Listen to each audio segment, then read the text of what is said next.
Always great, Larken Rose. Philosopher,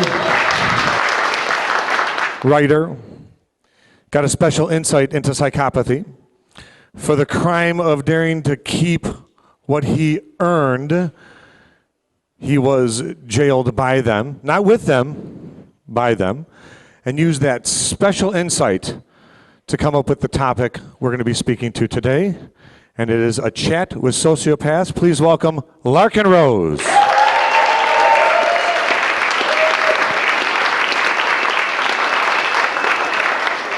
Thank you very much. If you're like me, you probably pretty much can't stand to watch television, especially when the news is on. Every once in a while I catch a glimpse of it, and I remember why I don't watch it in my house. Because it's all status propaganda. None of it ever gets near anything vaguely resembling a principle or a moral concept. And when you have politicians doing interviews, they're not interviews. The politicians decide what the questions are. And so it's a monologue pretending to be a discussion. Well, two can play that game, as you will soon see.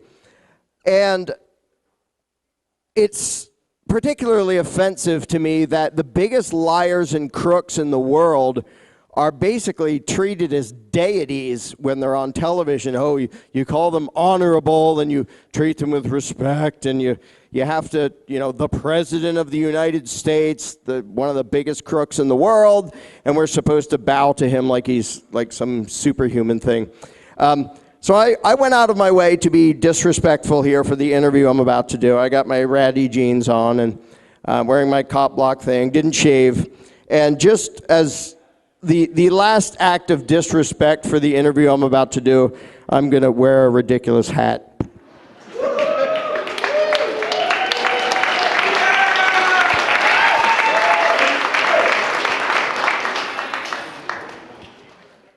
Alrighty, I believe we're ready to begin. Let me see if I can get a connection here. Welcome to Tyrant Talk, where we have a little heart-to-heart discussion. Well, it would be heart-to-heart if they had hearts. Well, we have a discussion with some world-class tyrants. So let me see if I can get a connection to our first guest here. Yes, I believe we have George Bush on the line. Georgie Porgy, can you hear me? Are you there? Yeah, Larkin, I hear you, you anarchist bastard. Good, good. Now, despite the fact that I think you're a sociopathic, fascist, mass-murdering lunatic, I do appreciate you agreeing to do this interview with us. Most people are going to think you faked this whole thing anyway. Yeah. And the folks you have there already, they know what's going on, so I might as well be honest. Yeah, true enough. I mean, this isn't the sort of the crowd that falls for a line like, you're either with us or you're with the terrorists. So, yeah. Well, we're still using the old tactics because they still work on most people anyway. Now, sure, we add some new tricks now and then, but the art of mentally enslaving the masses, that's been around for a very long time. Yeah, and I'd love to see the training that puppets like yourself go through to learn the fear-mongering, the emotional manipulation, and all that fun stuff. We're trained by the best. And yeah. I guess you could say that every election is like a final exam to decide which of us is the best at bullshitting the stupid peasants into happily accepting their own enslavement.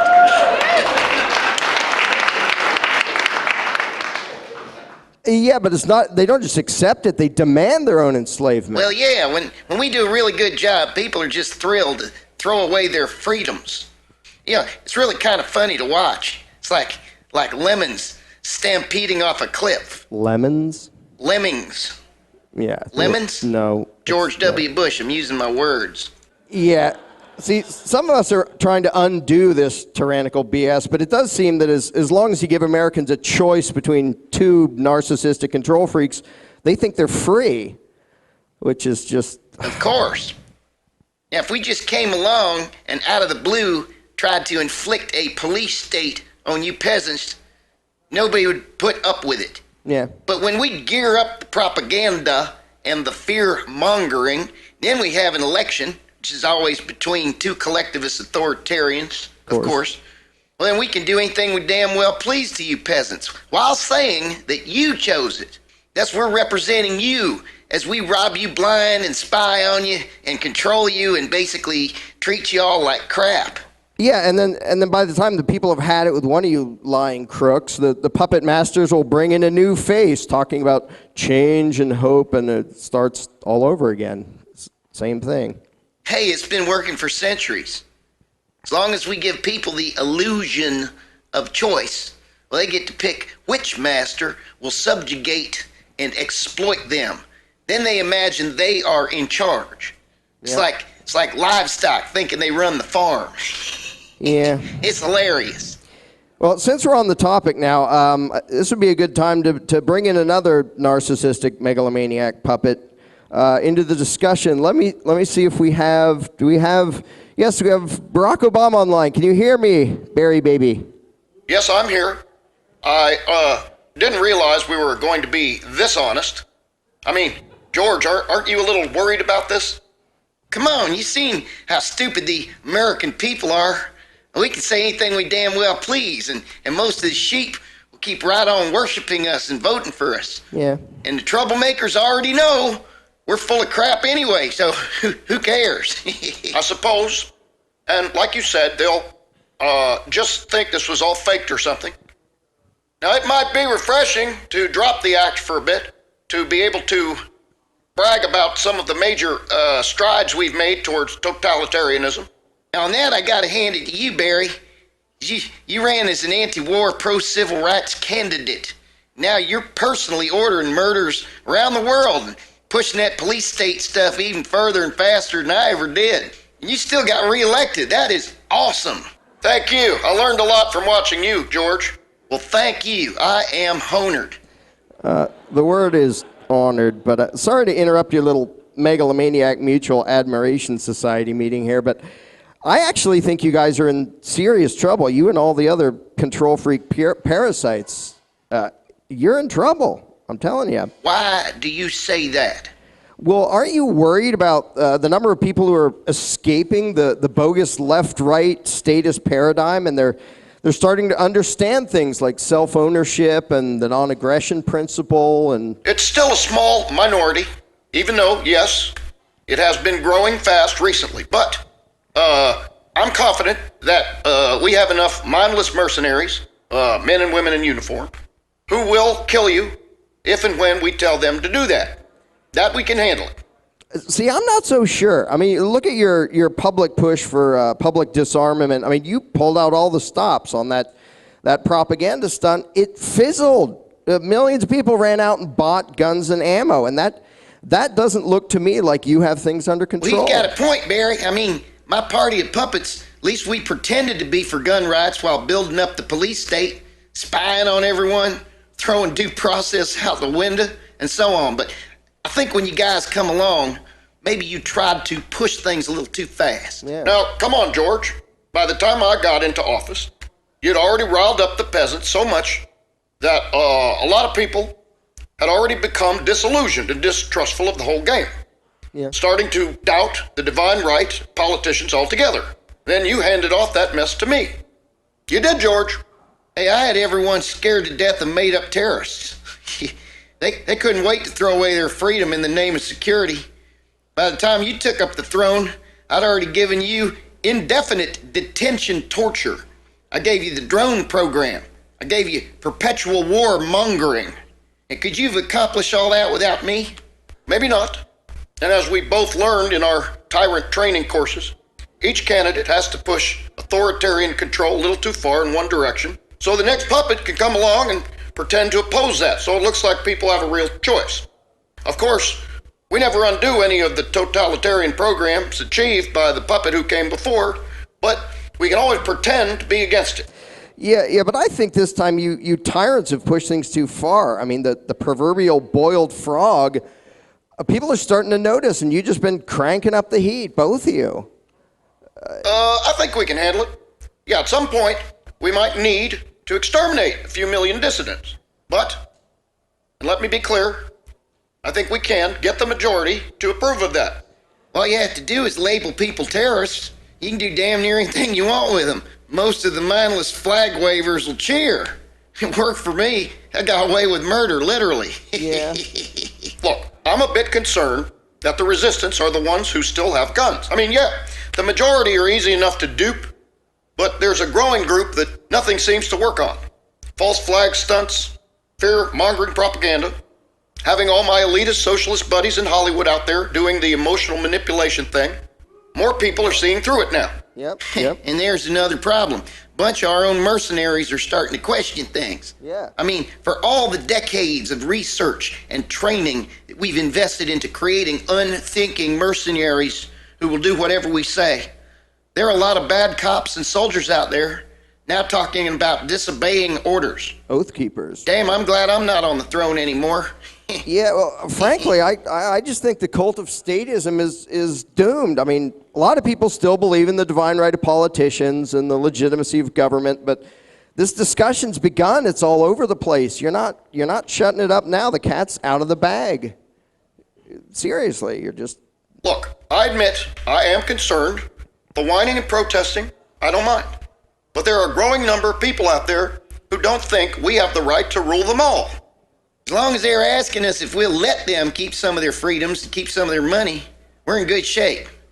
When they start disobeying or resisting, ignoring us, living their lives as if we, the anointed rulers of the world, don't matter, that's really troubling. We'll be okay. I mean, look what we got away with so far.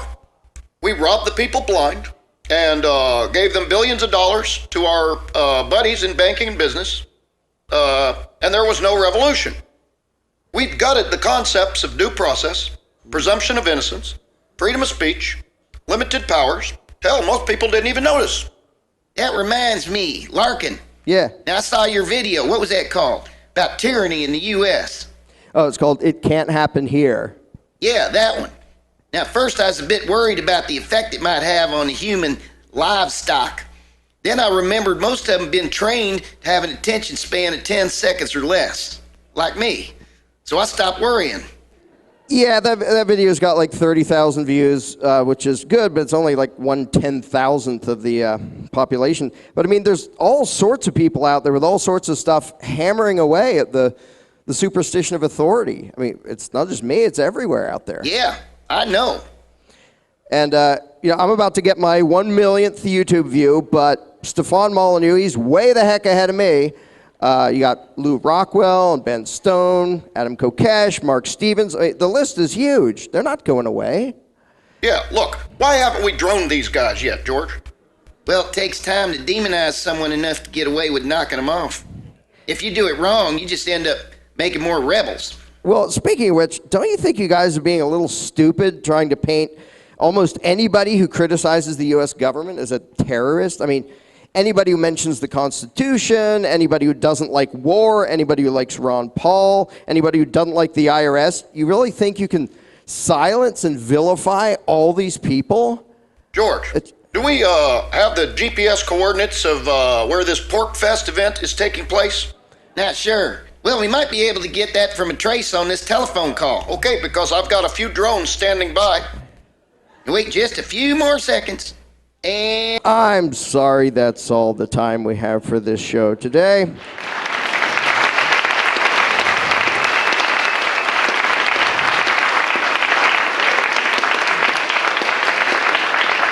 But I would like to thank our guests for being on Tyrant Talk. Now, in completely other news, who here has seen the trailer for the movie The Purge? Oh, I don't even want to hear it. I could not stomach that. For you, those of you who don't know, and I saw a trailer for it. The premise is for one day or even for half a day, all crime is legal. In other words, there's no government. And of course, in the mind of Hollywood, that means chaos and mayhem and death and destruction and end of the universe. And I did a video about it, making fun of that. But I thought, while I was here at PorcFest, I should make my own response to it. It's only about a minute long. I made it this week. Quiet in the theater. It's only a minute long.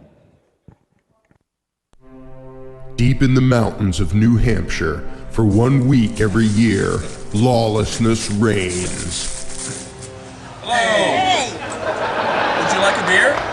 Hundreds of strangers of different backgrounds and cultures thrown together, and no law enforcement around to keep things civilized. For 1 week, the fringe elements of humanity run amok. Kooks and weirdos with no respect for authority, and guns everywhere. Mankind's true nature unleashed, unrestrained by any government.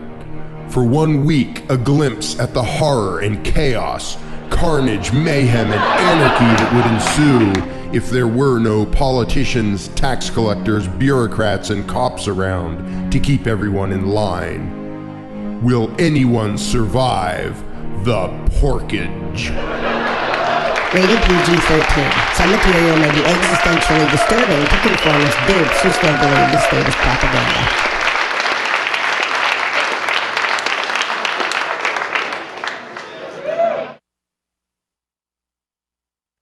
So yeah, everybody here knows what really happens when you don't have authority figures around. So yeah, I just had to throw that together. I'll probably stick it on YouTube tonight. So yeah, it's hilarious to see the outside world's view of what in reality is this. I mean, I don't see any murders going along, and it's just a matter of getting people to understand that humanity does not require a giant group of parasites bossing us around and stealing our money. As if anything could be more obvious, but because people have been trained to believe otherwise, they do believe otherwise. And I think it's great to have something like PorcFest that we can actually point to and say, you want to come somewhere for a week where you won't see a single cop and you'll see people you don't know walking around with guns all the time, and everybody's like nice to each other. So it's great to have a real world example to point to. So thank you for all being civilized without authority.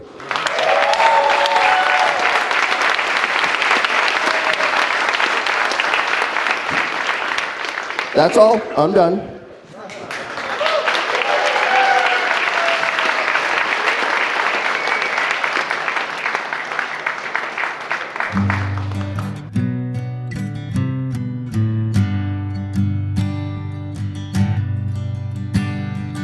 Why do we sit down when all should be standing? And why do we back down at the critical moment, like a running away from the waves of the ocean? We head for the hills with the high tide approaching, as sand slips away from the castle. When it's time to stand upright, why do we falter, like placing our freedom on the sacrificial altar? We hold tight to our fears and defend our oppressors as we fight for their lives and become the transgressors.